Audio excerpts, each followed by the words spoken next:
नमस्कार दोस्तों, मैं स्वामी ओम प्रकाश। दोस्तों, आज हम बात करेंगे संभोग से संबंधित विज्ञान पर। संभोग से संबंधित प्रक्रियाओं पर। संभोग क्रिया है या कुछ और? संभोग और शारीरिक संबंध में अंतर क्या है? जी हाँ दोस्तों, आज जो मुझे लगता है कि जीवन में सबसे महत्वपूर्ण विषय युवाओं के लिए खास करके संभोग हो गया है। जीवन का सबसे महत्वपूर्ण विषय अगर कोई होना चाहिए तो संभोग ही होना चाहिए। जी हाँ, आप सही सुन रहे हैं। जीवन का अगर सबसे महत्वपूर्ण विषय कोई होना चाहिए तो संभोग ही होना चाहिए। अब कहेंगे आप ऐसा क्यों कह रहे हैं? ऐसा इसलिए कहा जा रहा है क्योंकि संभोग को आज तक गलत समझा गया। संभोग को जिस प्रकार समझा जाना चाहिए उस प्रकार समझा नहीं गया। संभोग के बारे में जो भ्रांतियां हैं वो भ्रांतियों तक ही बात सीमित रह गई। संभोग एक भ्रम, संभोग एक दुष्विचार बनकर रह गया। शारीरिक संबंध तक को लोग समझ ना पाए। संभोग तो बहुत ऊंची चीज है। संभोग को समझने के लिए पहले आपको यह समझना होगा कि शारीरिक संबंध क्या होता है। शारीरिक संबंध का अर्थ होता है शरीर का संबंध, स्त्री और पुरुष के बीच का शरीर का संबंध। किसी एक स्त्री और पुरुष के बीच में, किसी लड़की और लड़के के बीच में शरीर का संबंध क्या है? दो व्यक्ति के बीच में शरीर का संबंध क्या है? यह तो शारीरिक संबंध है। लेकिन इतना ही नहीं है। शारीरिक संबंध जो शरीर से जुड़ा हुआ तो है ही, और शरीर से जुड़ा हुआ होने के साथ ही स्थूल से जुड़ा हुआ है। शारीरिक संबंध शरीर से जुड़ा हुआ है लेकिन मूलतः वह स्थूल से जुड़ा हुआ है।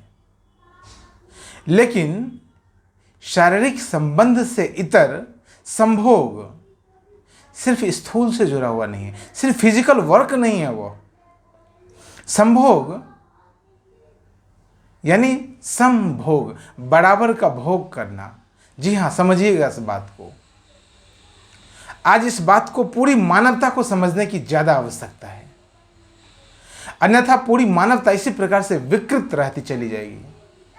जिस प्रकार से विकृत मानवता विकसित होती जा रही है, विकृत मानसिकता विकसित होती चली जा रही है, उससे समाज का लाभ नहीं हो रहा है, उससे समाज की हानि हो रही है, उससे पूरी मानवता की हानि हो रही है। पूरा मनुष्य का जगत का ये पूरी धरती को उसके दुष्परिणाम भोगने पड़ रहे हैं। तो मैंने कहा संभोग, बराबर का भोग, उपयोग नहीं। उपयोग का मतलब है हमने किसी एक चीज का उपयोग कर लिया, हमने किसी एक वस्तु का, एक व्यक्ति का उपयोग कर लिया स्वयं के स्वार्थ सिद्धि के लिए। यह तो उपयोग है। भोग यानी दो व्यक्ति, भोग एक व्यक्ति नहीं कर सकता। भोग तो दो व्यक्ति के बीच में होगा, और दो व्यक्ति के बीच में स्थूल का स्थूल के साथ भोग, सूक्ष्म का सूक्ष्म के साथ भोग, शरीर का शरीर के साथ भोग, मन का मन के साथ भोग, आत्मा का आत्मा के साथ भोग। तब जाकर पूरा होता है संभोग। शरीर, एक शरीर दूसरे शरीर में उत्सुक हो, दूसरा शरीर भी बराबर उत्सुक हो, वही कार्य करने के लिए दूसरा शरीर भी उत्सुक हो। एक मन दूसरे मन में उत्सुक हो, दूसरा मन वही कार्य करने के लिए दूसरे मन में, पहले मन में उत्सुक हो। शरीर जब शरीर के साथ भोग करेगा, दोनों ओर से जब बराबर स्थिति होगी, दोनों ओर से जब बराबर क्रिया और प्रतिक्रिया होगी, तब जाकर वो संभोग होगा। बराबर भोग होना चाहिए, मन मिलना चाहिए, शरीर मिलना चाहिए, मन मिलना चाहिए, और आत्मा तक मिलनी चाहिए। तब जाकर वो संभोग का चरण पूरा होता है। इससे क्या होता है? जैसा कि मैंने शुरू में कहा, आज पूरी मानवता को यह समझने की आवश्यकता है कि संभोग क्यों अनिवार्य है, संभोग को समझना क्यों जरूरी है। संभोग को नहीं समझा गया, संभोग पर बात नहीं की गई, संभोग पर बात करने से बचा गया, और इसके दुष्परिणाम हमारे सामने हैं।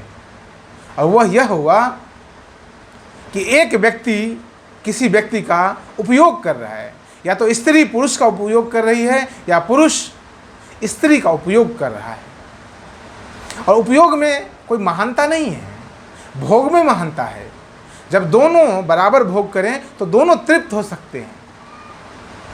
लेकिन जब एक व्यक्ति दूसरे का उपयोग कर रहा है, भोग नहीं कर रहा है, तो वहाँ अतृप्ति ज़्यादा होगी। और पूरी मनुष्य जगत, पूरा का पूरा मानवता अतृप्त है। उसकी अतृप्ति के और भी बड़े बड़े नुकसान हैं। शारीरिक तौर पर जो संबंध बनाए जा रहे हैं, संभोग के जो संबंध होते चाहिए, संभोग का जो मूल उद्देश्य होना चाहिए, वो पूरा नहीं हो पा रहा है। तो विकृति आ रही है मन में। एक बहुत बड़े महान मनोचिकित्सक, मनोवैज्ञानिक हुए हैं फ्रायड।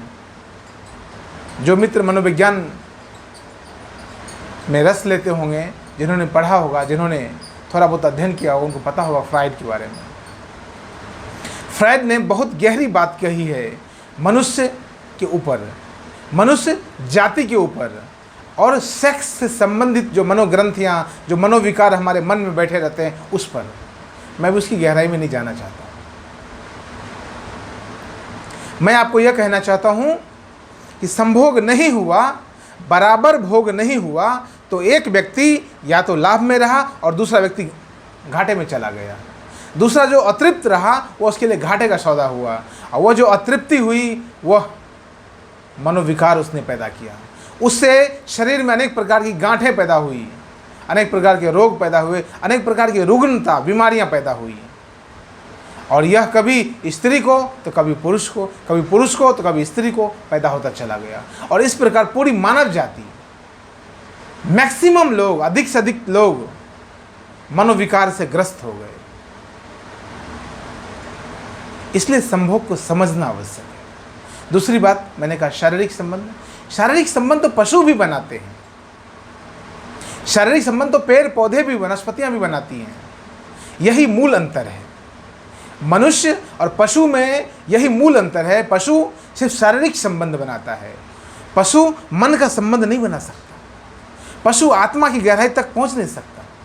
और इसीलिए मानव के 4 प्रमुख गुणों में हमारे ऋषियों ने कहा कि आहार, भय, निद्रा और मैथुन।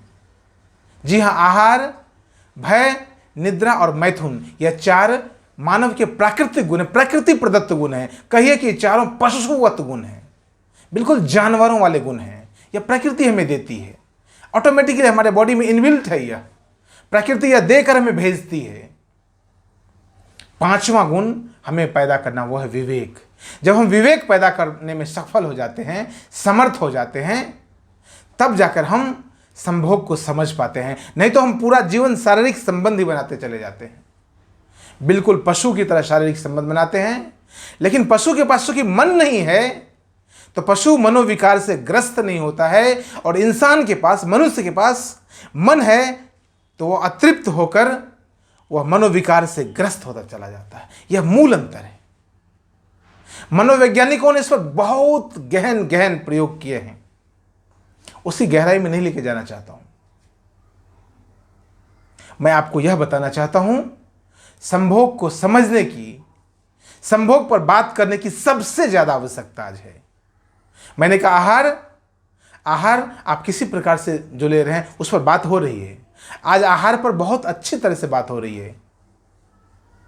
डाइटिशियंस आ गए हैं, अनेक प्रकार के डाइट चार्ट बनाए जा रहे हैं, तमाम तरह की विधियां आहार पर काम कर रही है। आहार, भय को दूर करने का भी कहीं ना कहीं उपाय हो रहा है। लोगों की समझ बढ़ती जा रही है तो भय दूर होता जा रहा है। आहार, भय, मैंने कहा निद्रा पर भी कार्य हो रहा है, लेकिन मैथुन, उस पर बहुत ज़्यादा कार्य नहीं हो रहा है। सेक्सुअल रिलेशन पर बहुत ज़्यादा कार्य नहीं हो रहा है। संभोग पर कोई बात करने तक को तैयार नहीं है। और हमारे परंपरागत समाज में तो बिल्कुल समझ से परे लगता है। और वह भी कोई साधु संभोग की बात करे, यह तो और भी पचता नहीं है लोगों को। जबकि साधु का कार्य है समाज में मनोविकार को फैलने से रोकना। साधु का कार्य है एक व्यापक स्तर पर जो बीमारियां पैदा हो रही हैं, जो मनुष्यता के लिए हानिकारक हैं, उस बीमारियों को रोकना। साधु समाज हित में यह बात करने के लिए हमेशा तत्पर रहता है। इसलिए मैं कहता हूं, संभोग को समझने की आवश्यकता है, संभोग पर बात करने की आवश्यकता है। इस वीडियो में इतना ही। बहुत बहुत धन्यवाद। नमस्कार।